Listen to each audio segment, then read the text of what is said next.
అందరికీ నమస్కారం. కృష్ణం వందే జగద్గురు. ఇక మహాభారతం కథలోకి వెళితే పాండవులు వనవాసాన్ని పూర్తి చేసుకొని అజ్ఞాతవాసంలోకి వెళ్తారు. అంటే 1 సంవత్సరం పాటు వాళ్ళని ఎవరు గుర్తుపట్టకుండా ఉండాలి కాబట్టి వాళ్ళు వేరు వేషాలను ధరించి విరాట రాజ్యంలోకి ప్రవేశిస్తారు. ఆ రాజ్యంలో వాళ్ళు వేరు వేషంలో ఉంటారనమాట. ఎవరైనా చూసావు సరే వాళ్ళని గుర్తుపట్టకుండా. ఫస్ట్ యుధిష్ఠిరుడు సలహాదారుడుగా క్రీడారంగం గురించి చెప్తూ ఉంటాడు విరాట్ రాజుకి. భీముడు వంటశాలలో ఉండి తమ యొక్క వచ్చిన వంటలన్నీ చేస్తూ ఉంటాడు.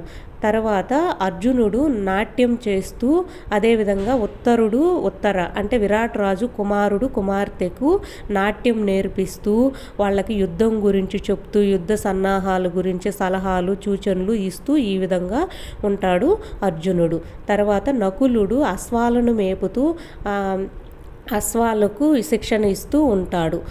సహదేవుడు గోశాలలో ఉండి గోవుల్ని మేపుతూ ఉంటాడనమాట. ద్రౌపది విరాట్ రాజు భార్యకి కేశాలను దువ్వడము, ఆమెకి అలంకరించడము, ఇట్లా పనులన్నీ చేస్తూ ఉంటుంది. ఈ విధంగా ఒక్కొక్కరు ఒక్కొక్క వేషంలో గుర్తుపట్టకుండా ఉంటారు. అయితే విరాట్ రాజు భార్య తమ్ముడు అయిన కీచకుడు కూడా ఉంటాడు. ఈయన ప్రజలను అదేవిధంగా చాలా కామాంగుడు కూడా అనమాట.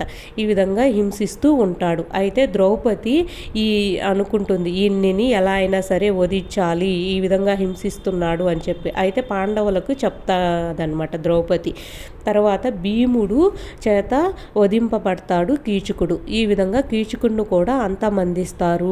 తర్వాత కౌరవులు అయితే వీళ్ళని గుర్తుపట్టడానికి ఎతకడానికైతే ప్రయత్నిస్తూ ఉంటారు.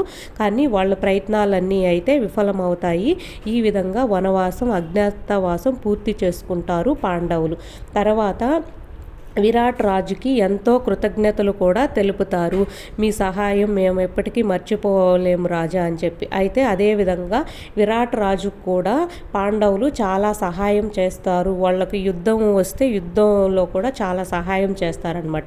ఈ విధంగా విరాట్ రాజు యొక్క కుమార్తెను కూడా అభిమన్యుడికి ఇచ్చి వివాహం చేస్తారు. ఉత్తరని ఇచ్చి అభిమన్యుడికి ఇచ్చి చేస్తారనమాట. ఈ విధంగా విరాట్ రాజ్యానికి పాండవులకి కూడా బంధుత్వం కూడా వస్తుంది.